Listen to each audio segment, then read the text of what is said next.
محمد وعلي وعجل فرجهم. أعوذ بالله من الشيطان اللعين الرجيم. بسم الله الرحمن الرحيم. الحمد لله الذي كان موجودا قبل حدوث الأشياء ويبقى بعد فناء الأشياء، تفرد بالأولية والقدم ووصم كل شيء ما عداه بالفناء والعدم، كما قال عز شأنه: كل شيء هالك إلا وجهه وكل نفس ذائقة الموت. وقال: كل من عليها فان ويبقى وجه ربك ذو الجلال والإكرام. سبحان من لا يخفى عليه اختلاف النيات ولا يعذب عنه المعاصي العباد في الخلوات. سبحان الله الذي منه خلقة العباد وإليه المعاد. فمن يعمل مثقال ذرة خيرا يره ومن يعمل مثقال ذرة شرا يره. نشهد أن لا إله إلا هو الملك الذي لا ينازع في ملكه ولا يضاد في حكمه، يؤذب من يشاء بما يشاء كيف يشاء، ويرحم من يشاء بما يشاء كيف يشاء. تأذيبه المسيئين عدل وعفوه تفضل. ونشهد أن محمدا سيد المرسلين وخير المبشرين والمنذرين صلى الله عليه وآله، الحداة المهديين، من ركب سفينتهم نجا واحتدى ومن تخلف عنها ذل فغرق وهوى.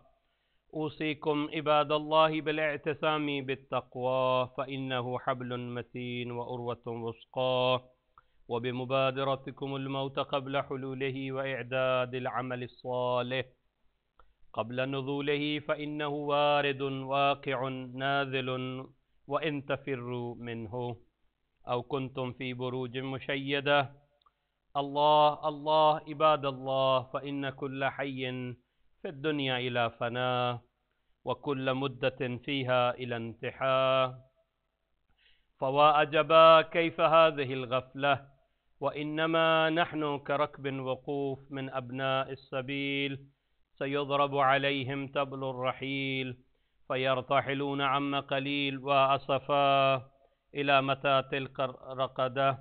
ونحن في دار بالبلاء محفوفة وبالغدر معروفة، لا يدوم أحوالها ولا تسلم نزالها. العيش فيها مذموم والأمان فيها معدوم. كيف لا تعتبرون وإخوانكم قد سلكوا في بطون البرزخ سبيلا، وفقدت أجسادهم وأميت أخبارهم أمدا طويلا. جيران لا يتناسون، أحباء لا يتزاورون، وغربة من بيت وحدتنا ومنزل وحشتنا ومحت حفرتنا ومفرد غربتنا. ومصيبة ما أسرع الطلب وأبعد السفر وأقل الضاد، ونفسا إذا أسلمنا الأحباء إلى الملائكة الغلاظ الشداد، وهزنا إذا انقطع ذكرنا عن خواتر الأحباء والأقرباء، وأكلت الديدان محاسننا وتصرمت الأعضاء. فليبقي الباكون قبل أن لا ينفع البكاء، وليستغفرن عن الخطيئات التي تحول بين الأمهات والآباء. أما بعد، فقد قال رسول الله صلى الله عليه وآله وسلم في خطبة الشعبانية: أيها الناس، إنه قد أقبل إليكم شهر الله بالبركة والرحمة والمغفرة، شهر هو عند الله أفضل الشهور. صلوات محمد وعلي محمد وعجل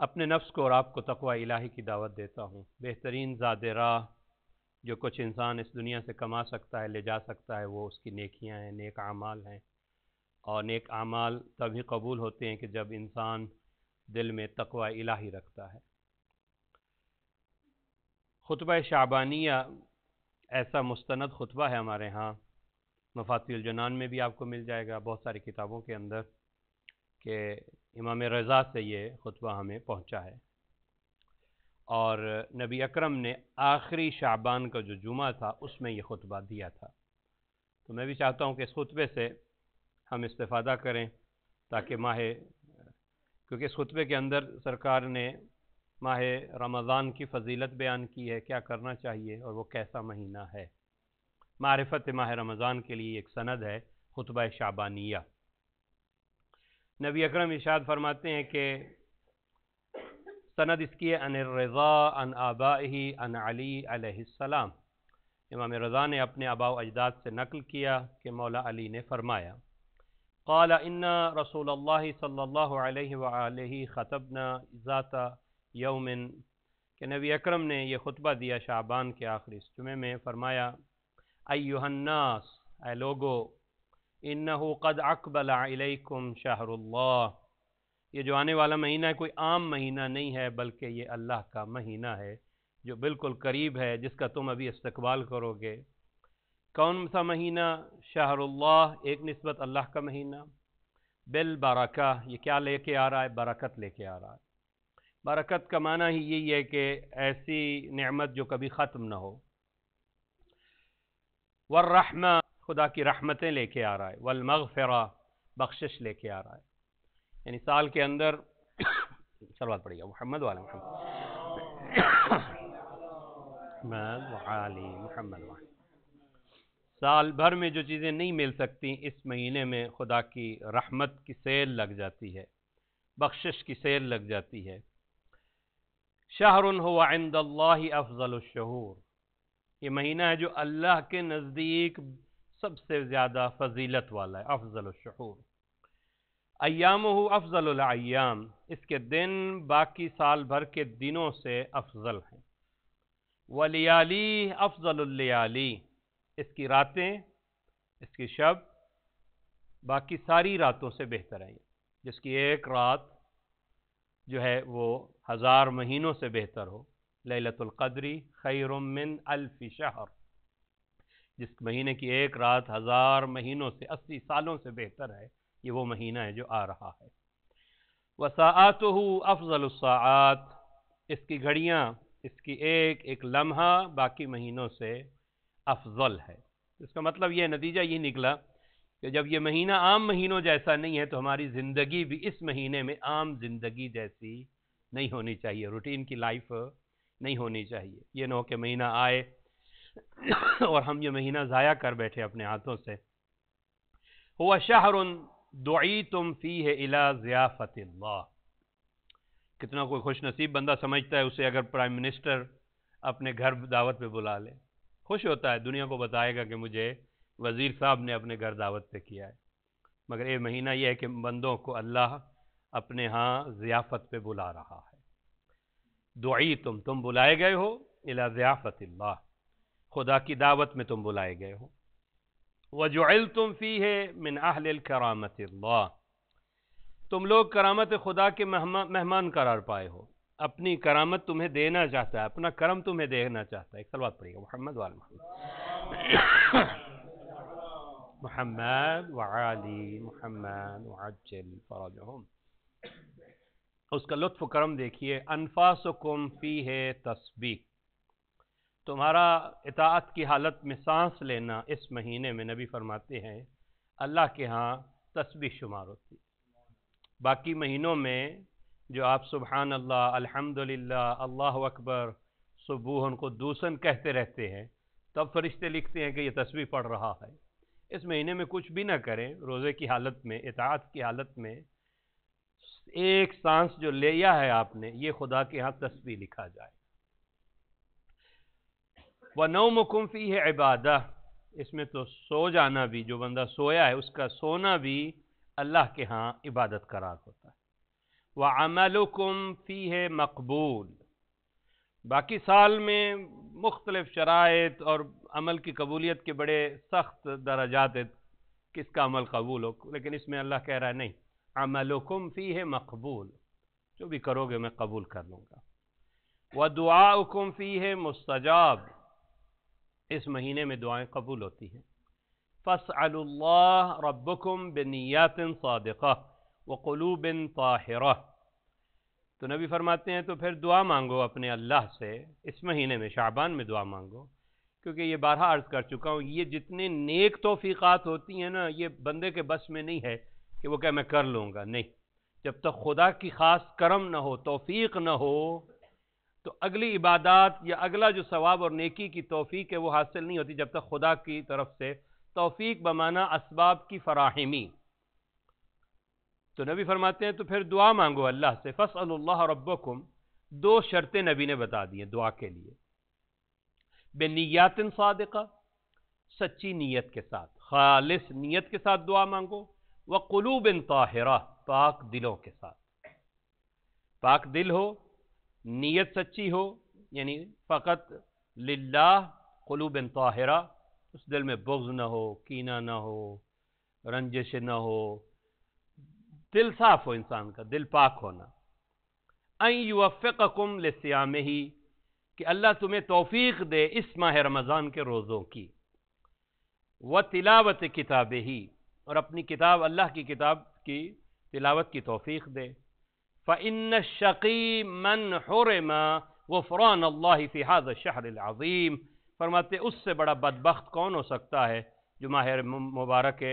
رمضان میں اللہ کی مغفرت سے محروم ہو جائے۔ یعنی اگر کسی کو یہ توفیق نہ ہو رمضان میں تو اس کا مطلب ہے وہ بدبخت ترین انسان ہے، محروم ہے، خدا نے اسے محروم کر دیا ہے اس مغفرت ماہ رمضان سے۔ اس کا فلسفہ بھی یوں تو قرآن نے کہا ہے کہ لعلکم تتقون، روزہ اس لیے رکھوا رہا ہوں تاکہ تم متقی بن جاؤ، مگر نبی پاک نے فرمایا وَاذْكُرُوا بِجُوعِكُمْ وَعَطْشِكُمْ فِيهِ جُوعَ يَوْمِ الْقِيَامَةِ، جب روزے کی حالت میں تمہیں بھوک اور پیاس لگے تو پھر یاد کرو قیامت کی پیاس کو، قیامت کی بھوک کو، تمہیں احساس ہو کہ یوم محشر کیا عالم ہوگا، جب انسان بھوکا اور پیاسا ہوتا ہے تو اس کی کیا کیفیت ہوتی ہے۔ وَتَصَدَّقُوا عَلَى فُقَرَائِكُمْ وَمَسَاكِينِكُمْ، اسی مہینے میں پہلا کام تو یہ کرو جب روزہ رکھو بھوک اور پیاس کی حالت میں، قیامت کو یاد رکھو۔ تَصَدَّقُوا عَلَى فُقَرَائِكُمْ، قرآن مجید میں معصومین کے کلام میں آپ ذرا دیکھیے، خوبصورتی یہ ہے جہاں قیامت اور خدا کی بات کی جاتی ہے وہیں پہ فوراً اپنے جیسے انسانوں کی بات کی جاتی ہے۔ یعنی دین کچھ ایسے تھے جو فقط رہبانیت سکھا رہے تھے، خدا کے ہو جاؤ، دنیا کو چھوڑ دو، اور اب معاشرے میں کچھ ایسے ہیں کہ جو خدا کو چھوڑ کے فقط فلاحی بہبود کے کام کرنے لگے ہوئے ہیں۔ نہیں، اسلام میں دونوں چیزیں ہیں، پہلی چیز خدا کے ساتھ وابستہ ہو جاؤ، پھر فقط خدا کے ساتھ ہی کافی نہیں، تصدقوا علی فقرائکم، اپنے غریبوں جو تمہارے معاشرے میں فقیر ہیں ان کو صدقہ کرو، ومساکینکم، جو مساکین ہیں، جو کمزور افراد ہیں، مالی طور پہ کمزور ہیں، جو محتاج ہیں، ان کو صدقہ کرو اس مہینے کے اندر۔ وَوَقِّرُوا كِبَارَكُمْ وَارْحَمُوا صِغَارَكُمْ، بہترین تعلیمات محمد وآل محمد کی، فرمایا عزت کرو اپنے بڑوں کی، وَقِّرُوا كِبَارَكُمْ، اس مہینے میں، یعنی یہ مہینہ فقط بھوک اور پیاس نہیں ہے، بعض انسان سمجھتے ہیں روزے آ گئے ہیں بس ہمیں بھوکا رہنا ہے، پیاسا رہنا ہے، نہیں، در حقیقت منزل اور ہے جہاں خدا آپ کو لے جانا چاہتا ہے، ایک تربیت کا مہینہ ہے۔ اس مہینے میں اطاعت خدا میں جب آپ نے بہت ساری چیزیں چھوڑ دی ہیں، بہت سارے کام چھوڑ دیے ہیں جو عام سال کے اندر حلال تھے، آپ نے حلال چیزیں بھی چھوڑ دی ہیں خدا کے حکم کے مطابق، تو خدا کہہ رہا ہے اب کیا کرو، اپنے اخلاق کو بھی ٹھیک کرو اس ماہ رمضان میں، وَقِّرُوا قِبَارَكُمْ، جو بھی تم سے بڑا ہے اس کی عزت کرو، وَارْحَمُوا صِغَارَكُمْ، اور جو تم سے چھوٹا ہے اس پہ رحم کرو، بڑے کی عزت کرو، چھوٹے پہ رحم کرو، معاملہ رحم سے کرو، تمہارے معاملے کے ساتھ، یعنی اس میں بعض لوگ عدالت سے بھی بہترین ہے احسان، اس لیے قرآن کہہ رہا ہے کہ عدل کرو، اعدلوا هو اقرب للتقوی، تقوی کے تمہیں قریب کر دے گا۔ مگر احسان کا بھی قرآن، عدل کی اگلی منزل احسان ہے۔ عدل ہے کہ جو جیسا ہونا چاہیے ویسے کر دیا جائے، مگر احسان ہے کہ معاف کر دے انسان۔ وَصِلُوا أَرْحَامَكُمْ، اور ارحام یعنی تمہارے قریبی رشتہ دار۔ وَصِلُوا، صلہ رحمی کرو اس مہینے کے اندر۔ یہاں پہ اس کی تشریح کی جا سکتی ہے وَقِّرُوا قِبَارَكُمْ کی وَوَرْحَمُوا صِغَارَكُمْ۔ امام زین العابدین علیہ السلام ارشاد فرماتے ہیں محمد وعلی محمد وعجل فرجہم، بہت ہی خوبصورت ان کی بڑوں کی عزت اس لیے کرو، ریزن دی ہے اس لیے کہ ان کی نیکیاں زیادہ ہیں تم سے، اس لیے کہ وہ دنیا میں پہلے تم سے آئے، وہ تم سے پہلے مومن ہیں، تم سے پہلے کے عزادار ہیں، تم سے زیادہ مجالس سنی ہوں گی، زیادہ انہوں نے ذکر اہل بیت کیا ہوگا، لہٰذا جس کی نیکیاں زیادہ ہے وہ قابل عزت ہے۔ اور کہا کہ چھوٹوں کی عزت کرو اس لیے کہ ان کے گناہ کم ہیں، تم اس لحاظ سے کہ بڑے ہو تو گناہ بھی زیادہ ہوں گے، جو چھوٹا ہے اس کے گناہ کم ہیں۔ اور اگر ہم ایج ہے، ہم سن ہے، تو پھر بھی اس کی عزت کرو اس لیے کہ اپنے گناہوں کا یقین ہے، اس کے گناہوں کا تو شک ہے، سنا ہے کہ اس نے یہ کیا ہوگا، تو اس لیے بھی وَارْحَمُوا صِغَارَكُمْ، یہ ماہ رمضان کو انسان اپنی اخلاقی اور اپنی تربیت کا مہینہ قرار دے۔ وَصِلُوا أَرْحَامَكُمْ، اپنے رحم یعنی جو بھی آپ کا خونی رشتہ دار ہے اس کے ساتھ صلہ رحم رکھو۔ کچھ چیزیں ایسی ہیں جو اس دنیا میں ہی انسان اس کا صلہ پا لیتا ہے، ان میں سے ایک چیز ہے غریب رشتہ داروں کے ساتھ صلہ رحمی کرنا۔ صلہ رحمی کی ادنا حد یہ ہے کہ کم از کم اس سے عید آ گئی ہے تو اس کے گھر چلا جائے، اسے فون کر لے،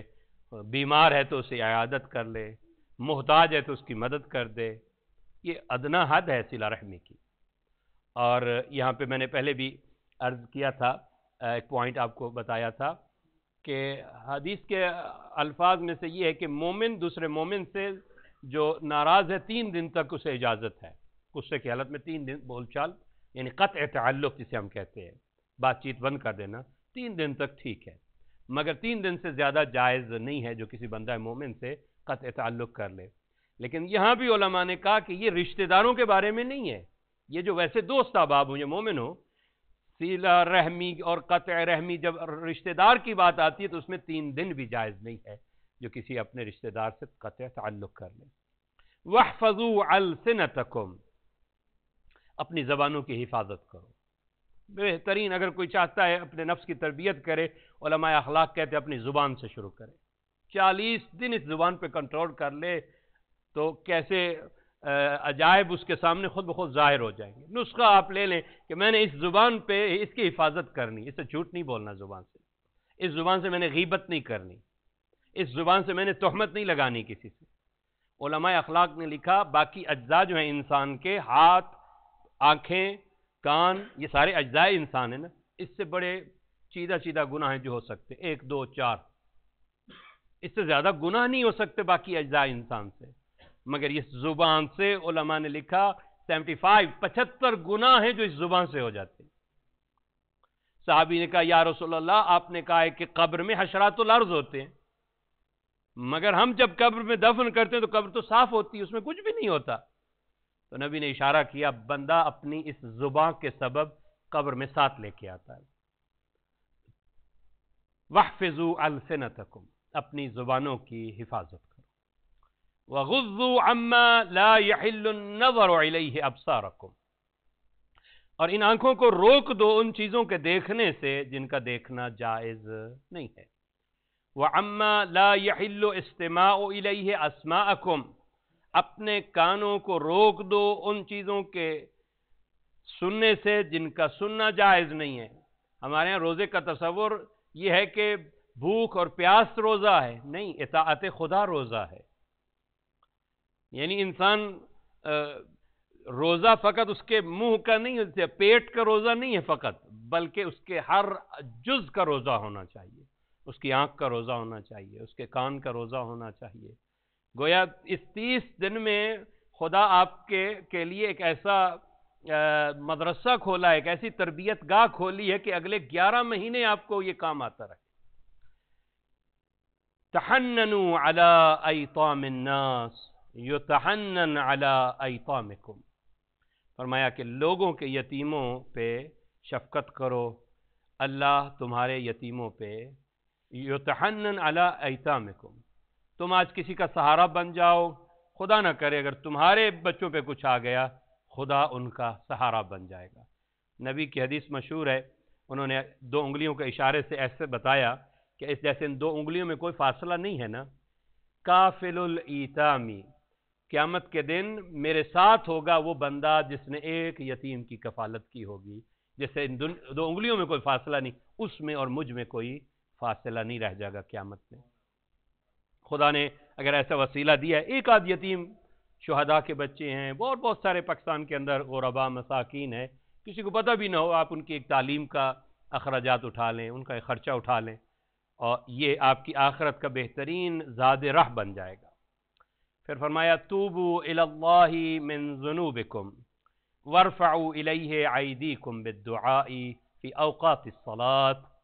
فرمایا کہ بہترین مہینہ ہے توبہ کے لیے، توبوا الی اللہ من ذنوبکم، میں نے عرض کیا تھا توبہ ایسی ہے جو ہر چیز سے زیادہ امپورٹنٹ ہے، ہماری اس طرف توجہ ہونی چاہیے۔ پہلے تو یہ بات ہے گناہ نہیں ہونا چاہیے، اگر گناہ ہو گیا ہے خدا نخواستہ، پہلا کام یہ ہے کہ انسان خدا کے آگے شرمندہ ہو کے کہے کہ بار الہ مجھے یہ نہیں کرنا چاہیے تھا، مجھ سے غلطی ہو گئی، مجھے تو معاف کر دے۔ اس لیے کہ اگر گناہ رہ گئے ہیں تو کسی صورت میں تقرب خدا حاصل نہیں ہو سکتا، توفیقات جو اللہ نے دی ہیں وہ لے لے گا، واپس سلب کر لے گا، انسان تنزل کی طرف چلا جائے گا۔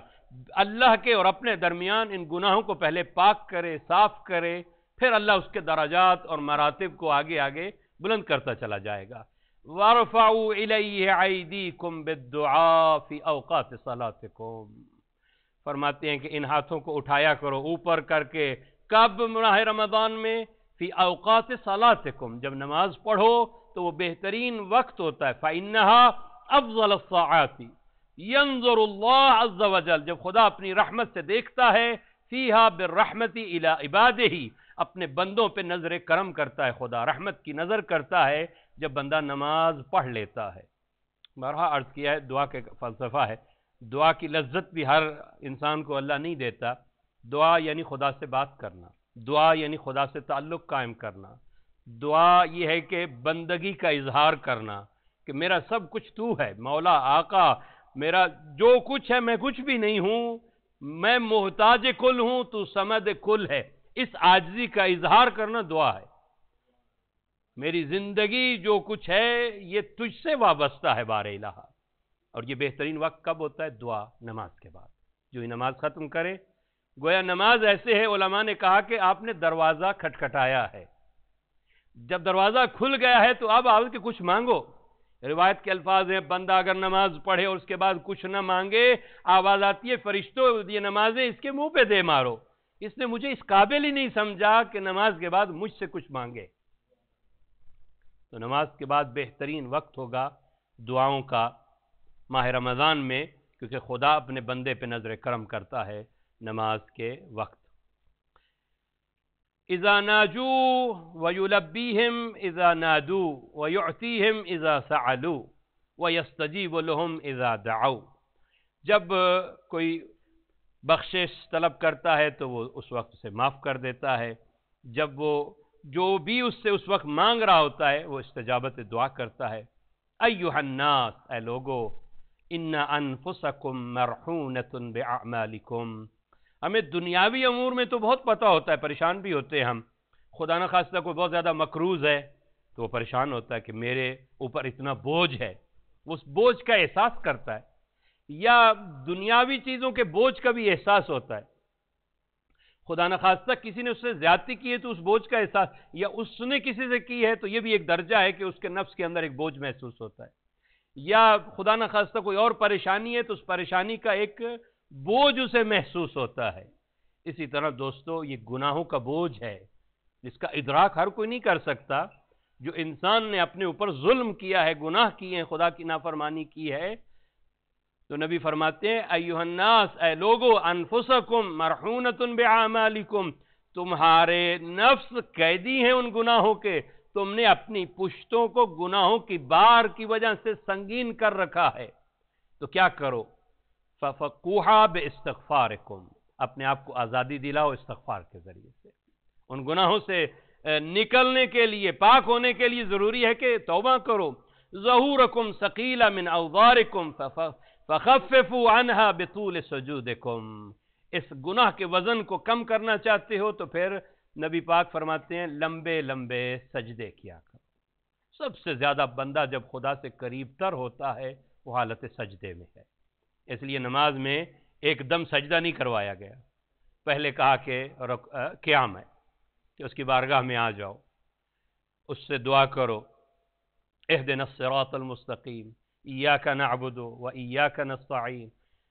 حمد کرو اس کی۔ اب تھوڑا سا تقرب جب زیادہ ہو گیا یعنی اس منزل سے، تو اب اجازت مل گئی ہے کہ تھوڑا سا اور قریب آ جاؤ رکوع کی حالت میں، سبحان ربی العظیم و بحمدہ، کہ بار الہا تو اس سے بھی بلند بالا ہے جو میں تیری تعریف کر رہا ہوں، میں لفظوں میں تیری تعریف نہیں کر سکتا، پاک ہے تیری ذات، یعنی میری تعریف سے بھی پاک ہے تیری ذات، بلند ہے تیری ذات۔ اور پھر اس کے بعد کہتا ہے سمیع اللہ لمن حمیدہ، میں یہ جو کہہ رہا ہوں میرا رب سن رہا ہے، ایسے ہی نہیں ہے کہ میں کہہ رہا ہوں، اللہ میری بات کو سن رہا ہے۔ اب اجازت گویا مل جاتی ہے کہ اور قریب آ جا۔ سجدے کی حالت میں انسان خدا سے سب سے زیادہ قریب تر ہوتا ہے، تو اپنے پشتوں کو جو گناہوں سے بوجھ سے بھاری ہو چکی ہیں، لمبے سجدوں سے انسان اس کو ہلکا کر سکتا ہے۔ صلوات پڑھیے گا محمد وعلی محمد علی محمد۔ اور نبی فرماتے ہیں وَاعْلَمُوا، جان لو، ان اللہ اقسم بعزتہ، اللہ نے اپنی عزت کی قسم کھائی ہے، ان لا يعذب المصلین والساجدین، اللہ نمازیوں کو اور سجدہ کرنے والوں کو عذاب نہیں دے گا، عذاب قیامت سے بچ جائیں گے۔ ان لا يعذب المصلین والساجدین وان لا يروعهم بالنار،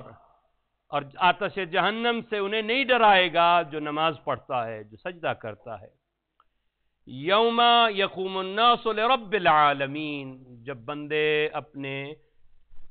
اللہ کی بارگاہ میں کھڑے ہوں گے قیامت کے دن، اس وقت نمازی اور سجدہ کرنے والے اس کے عذاب اور آگے جہنم سے بچے ہوئے ہوں گے۔ ایھا الناس، اے لوگو، من فطر منکم صائما مؤمنا فی ھذا الشہر کان له بذلک عند اللہ عتق نسمہ عتق رقبہ، اے لوگو تم میں سے کوئی اس مہینے میں کسی ایک مؤمن روزہ دار کو افطار کرائے۔ من فطر منکم صائما مؤمنا،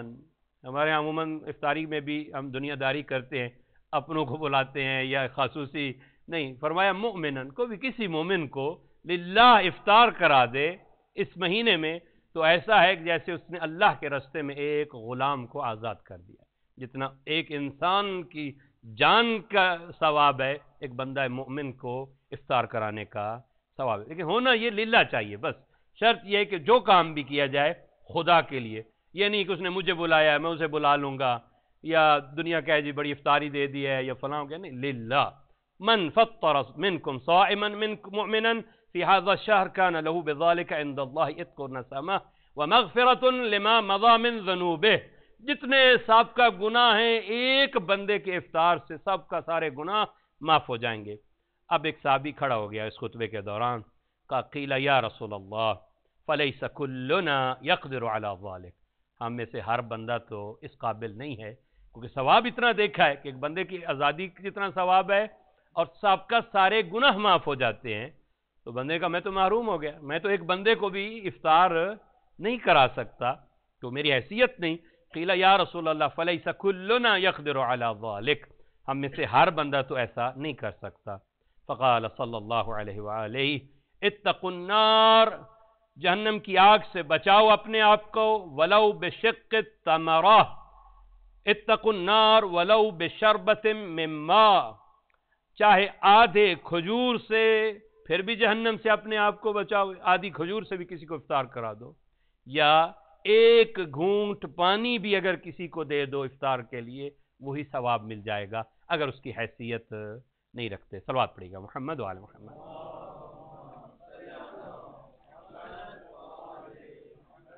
انشاءاللہ اس کا باقی جو حصہ ہے وہ اگلے جمعے میں عرض کروں گا۔